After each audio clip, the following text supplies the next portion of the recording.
और सीधे आपको लिए चलते इंदौर, जहां पर अटल बिहारी कॉलेज का भूमि पूजन किया जा रहा है। मुख्यमंत्री मोहन यादव संबोधन कर रहे हैं, सुनते हैं। कार्यक्रम बना करके सरकार के संकल्प में समाज को भी सहभागी बनाएंगे। मंच पर विराजमान हमारे स्थानीय शासन मंत्री, हमारे वरिष्ठ नेता माननीय कैलाश जी विजयवर्गीय जी, अभिनंदन करें माननीय मंत्री जी का। इस अवसर पर हमारे दूसरे मंत्री, जल शक्ति मंत्री श्रीमान तुलसीराम सिलावट जी, उनका भी अभिनंदन करें।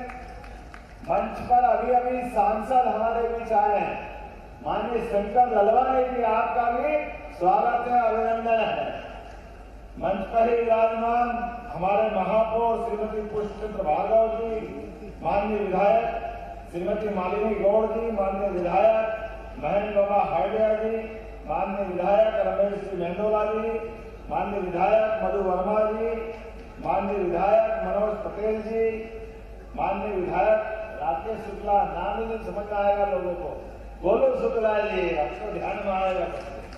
इस अवसर पर भाजपा के अध्यक्ष गौरव रणदीवे जी, माननीय सुदर्शन गुप्ता जी, माननीय सावन सोनकर जी, माननीय मुन्नालाल जी यादव जी, सभापति नगर निगम प्रताप करोसिया जी, पिंटू वर्मा जी, इस अवसर पर पंकज सिंघवी जी, समस्त MIC के सदस्यगण। आज के दिन तो वाकई ये इंदौर के बारे में भाई साहब बता रहे थे और ये बात भी सही है, स्मार्ट सिटी, मेट्रो सिटी, स्वच्छ सिटी और अब तो ग्लोबल सिटी हो गई इंदौर। पूरी दुनिया के लोग इसको अलग से पहचानते। जब हमारी सरकार के साथ कई मामलों में बात निकलती है तो वह कहते हैं कि इंदौर स्वच्छता में आगे, इंदौर पता नहीं कितने कितने प्रकार से आगे बताते हैं। तो हमने कहा हमारे बोला आप इंदौर में इन्वेस्टर समिट करो। हमने कहा इन्वेस्टर समिट तो अभी हम इंदौर को रोल मॉडल बना के कर रहे हैं, जो बनेगी पूरा इंदौर पूरे प्रदेश में उतार देंगे और इंदौर को दिल्ली और मुंबई के टक्कर में बनाएंगे। ये संकल्प हमारा सबका। आज के इंदौर में इंदौर की व्यवस्थाओं को लेकर के आज बड़े गर्व के साथ कहना पड़ेगा, हमारा ये मालवा और मालवा का मध्य क्षेत्र इंदौर उज्जैन आने वाले समय में जिस प्रकार से समय करवट ले रहा है, एक एक करके जितनी सुविधा देश के अन्य राज्यों में, वो सारी की सारी सुविधाओं में सबसे बेहतर सुविधा नहीं है। तो मुझे गर्व है वो इंदौर में, इंदौर के नागरिकों को सबको बधाई देता हूँ। IT के मामले में IT के लिए बेंगलोर, हैदराबाद बड़े बड़े नाम चलते थे, लेकिन आज के दौर में IT के लिए इंदौर कम नहीं है। इंदौर के लिए अभी भविष्य में IT की हम इन्वेस्टर समिट करने वाले हैं। वैसा एजुकेशन की दृष्टि से इंदौर में उससे बड़ा कार्यक्रम होने वाला। कुल मिलाकर के यहाँ के युवाओं के लिए और प्रदेश में बेहतर सकारात्मक माहौल बनाने के लिए एक एक करके प्रत्येक सेक्टर में काम कर रहे हैं, क्योंकि यशस्वी प्रधानमंत्री श्रीमान नरेंद्र मोदी जी के शब्दों में इंदौर हर दौर में बेहतर है, इंदौर की किसी से तुलना नहीं हो सकती। मैं आज के इस अवसर पर यशस्वी प्रधानमंत्री के लिए जोरदार अभिनंदन करो श्रीमान नरेंद्र मोदी जी के लिए, जिनके माध्यम से हमने पखवाड़ा मनाने की शुरुआत की है कि पूरे प्रदेश के अंदर हमारे जन कल्याणकारी कामों को लेकर आगे बढ़ेंगे। तो मुझे इस बात पे फिर गर्व होगा, इंदौर में आमतौर पर हमारे लिए गंभीर नदी का पेयजल था, उसके बाद नर्मदा अगर सबसे पहले इंदौर में आई, बोलिए नर्मदे महारानी की। जब नर्मदा से इंदौर का आनंद आ सकता है तो पूरे प्रदेश के अंदर पार्वती, काली सिंध, चंबल एक एक करके सारी नदियां, 40 से ज्यादा नदियां हैं और सच्चे अर्थों में तो मध्य प्रदेश नदियों का मायका है। और यहाँ एक तरफ जब ये नदी जोड़ने की बात करते हैं, मैं जवाबदारी के साथ कहना चाहूंगा, स्वर्गीय भारत रत्न अटल बिहारी वाजपेयी के लिए जोरदार अभिनंदन करें। हमारे अपने नेता जिनने पहली बार कल्पना की नदी जोड़ो अभियान की, लेकिन कांग्रेस के लोगों ने इस बात का भी मजाक बनाया। बड़े दुख के साथ कहना पड़ रहा है। नदी से नदी जोड़ो, एक तरफ बाढ़ आ रही, एक तरफ सूखी नदी है, अगर मिला दो तो गलत क्या है? पानी तो दोनों तरफ पहुंचेगा, लोगों की जिंदगी में जल ही जीवन है। लेकिन इस बात का मजाक बनाया, हाई कोर्ट, सुप्रीम कोर्ट, पता नहीं कहां उलझाया। लेकिन मुझे इस बात की प्रसन्नता है, अब यशस्वी प्रधानमंत्री श्रीमान नरेंद्र मोदी जी की सरकार है। एक बार फिर उनका अभिनंदन करें नरेंद्र मोदी जी के माध्यम से। मध्य प्रदेश देश की दुनिया के अंदर पहला राज्य बन रहा है जो एक साथ 2 नदी जोड़ो अभियान का काम कर रहा है। एक नदी जोड़ो अभियान केन बेतवा जो बुंदेलखंड की पूरी धरती को हरियाणा और पंजाब की तरह आनंद में डुबाएगा। वहां की जमीन हरियाली से अपनी चादर ओढ़ करके बुंदेलखंड को हरा भरा करेगी। और पार्वती, काली सिंह, चंबल, ये तो मालवा की बेटी है। मालवा के माध्यम से राजस्थान के साथ ही 20 साल तक सुप्रीम कोर्ट, हाई कोर्ट कहां मुकदमे नहीं लड़े गए। बड़े दुर्भाग्य के साथ कहना पड़ रहा है। अरे राजस्थान में पानी की कमी है और मध्य प्रदेश से जाने वाली नदी का पानी अगर मिल जाए तो गलत क्या है? कोई गलत हो सकता है क्या? लेकिन इस बात को भी हाई कोर्ट, सुप्रीम कोर्ट में उलझाया।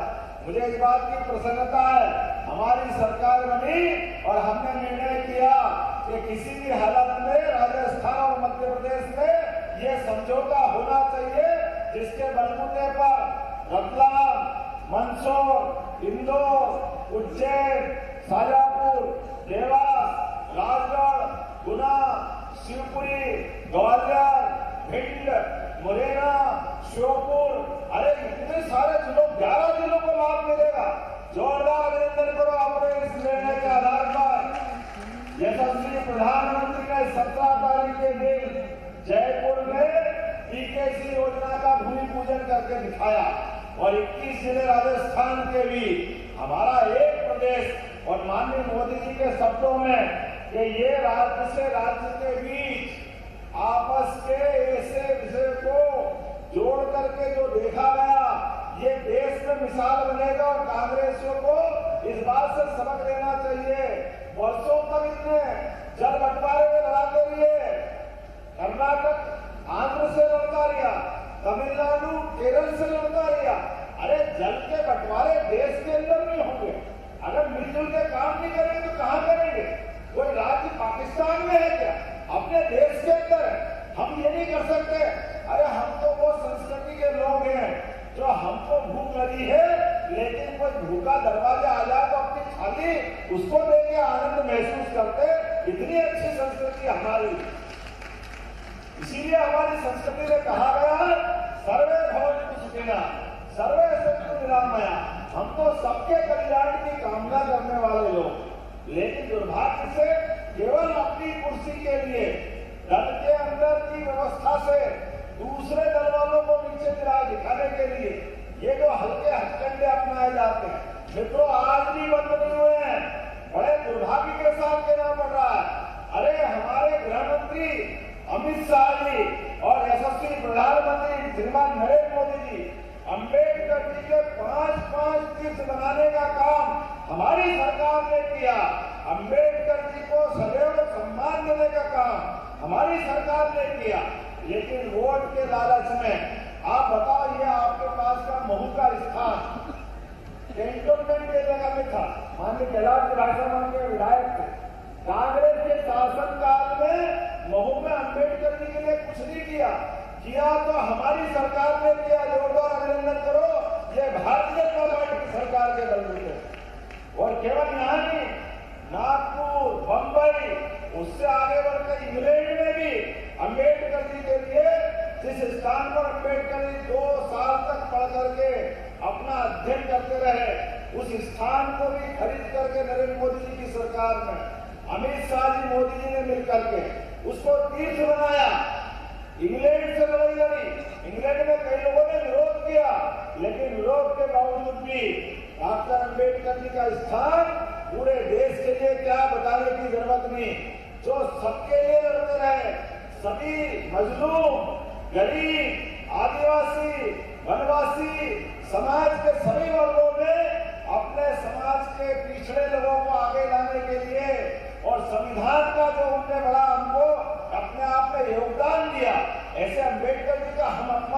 सकते क्या? लेकिन कांग्रेस की सरकार क्या गई? कांग्रेस रोज नए षड्यंत्र लगाती, कभी संविधान का झूठा आरोप लगाती, कभी अंबेडकर जी का आरोप लगाती।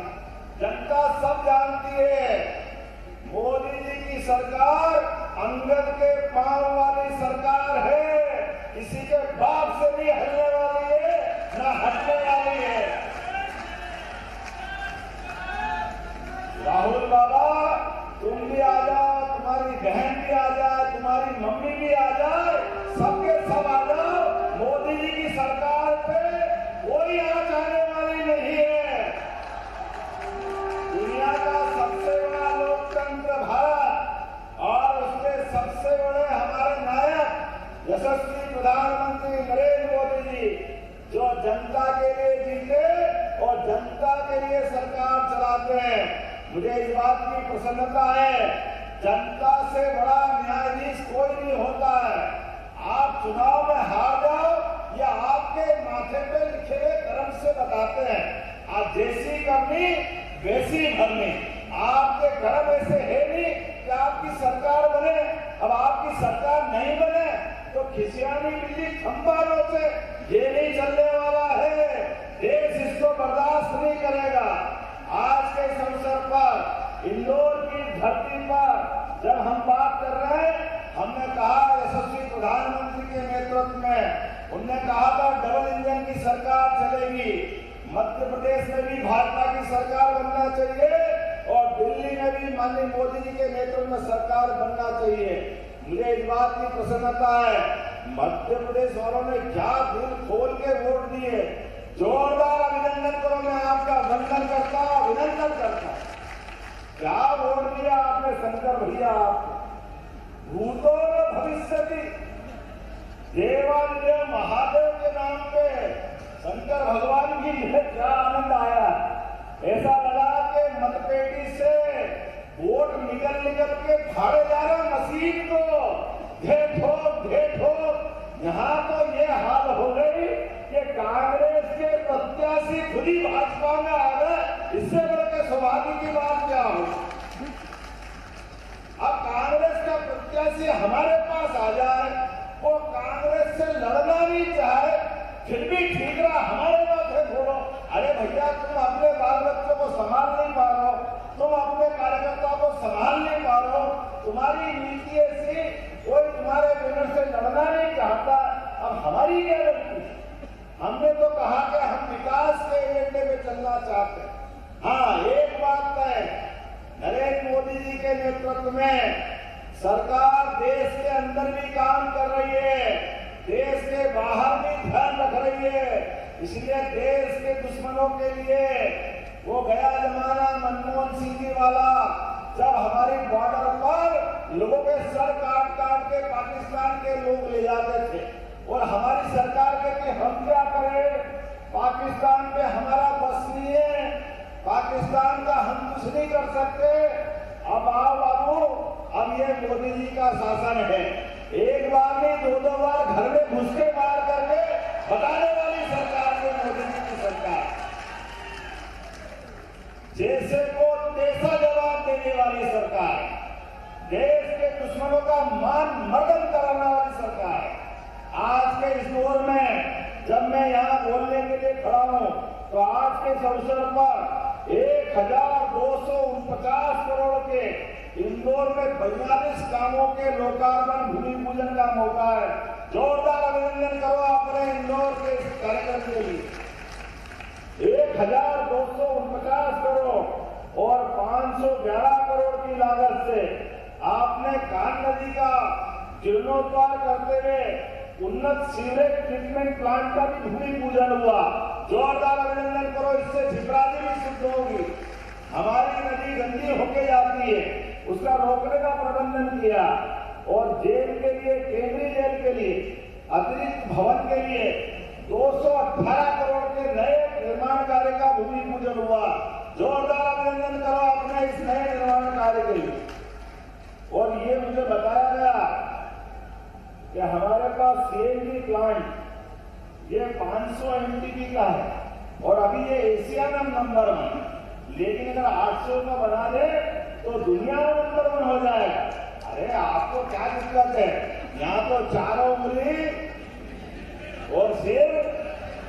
मैं यहाँ बैठा हूँ, कैलाश जी भाई साहब बैठे, चिंता है कि चिंता बिल्कुल हो जाएगा, चिंता मत करो, हम दुनिया में नंबर 1 होगा। ये हमारे यहाँ नहीं होगा तो कहाँ होगा? और आपने कहा कि नेहरू स्टेडियम का, अरे अपना नेहरू स्टेडियम की शान ही अलग है। क्या तलवार चलाई उस दिन अपने यहाँ, आनंद आ गया अहिल्या माता की जयंती के अवसर पर। तो हमारा नेहरू स्टेडियम को पूरा तोड़कर नया बनाया जाएगा, भव्य स्टेडियम बनाया जाएगा। ऐसी एक नहीं बहुत सारी बातें मैं कह सकता था, लेकिन अब आपके बीच में एक आह्वान जरूर करूंगा। हमारे बीच 11 दिसंबर से 11 दिसंबर के बाद 2 बार 11 बोलने पड़ेगी, क्योंकि 11 दिसंबर से हमारा अपना जन कल्याण पर्व भी चलेगा, जो 26 दिसंबर तक लगातार एक के बाद एक सौगातें देने वाला रहेगा, जिसका चरमोत्कर्ष रहेगा 25 दिसंबर को स्वर्गीय भारत रत्न अटल बिहारी वाजपेयी जी की जयंती के दिन विश्व का सबसे बड़ा नदी जोड़ो अभियान का शुभारंभ करने के लिए यशस्वी प्रधानमंत्री नरेंद्र मोदी जी आ रहे हैं मध्य प्रदेश की धरती पर। हम उनका अभिनंदन करते हुए अपने 15 दिन के पखवाड़े के समापन की तरफ बढ़ेंगे। लेकिन जनता के लिए, सरकार के एक विभाग की योजनाओं के लिए, नीचे जनता के घर घर पहुंचाने के लिए हमारा ये जन कल्याण अभियान चल रहा है, जो 11 दिसंबर से 26 जनवरी तक चलेगा। 76 प्रकार की अलग अलग जन कल्याणकारी योजनाओं को घर घर दरवाजा कुंडी बजा बजा करके हमारे अधिकारी कर्मचारी और अपने सभी माननीय पार्षद और जनप्रतिनिधि सुने, हम सबका दायित्व है, हम चुने गए जनता की सेवा के लिए। तो जनता की सेवा, जनता के बीच जाने का पखवाड़ा मनाने के बाद हमारा ये अभियान सफल बनाना है। एक एक आदमी को ढूंढ ढूंढ करके उनका लाभ उन तक पहुंचाना है। बोला आप सब तैयार हैं? अपने स्थान पे खड़े हो जाओ, दोनों हाथ की मुट्ठी बांध करके। और आप भी 26 जनवरी तक एक एक व्यक्ति जब तक कि अपने सभी हितग्राहियों के पास नहीं पहुंचे तब तक शांति से नहीं बैठेंगे। बोला सब तैयार है? बोला भारत माता की, भारत माता की, भारत माता की। बहुत बहुत धन्यवाद। भारत माता की जय।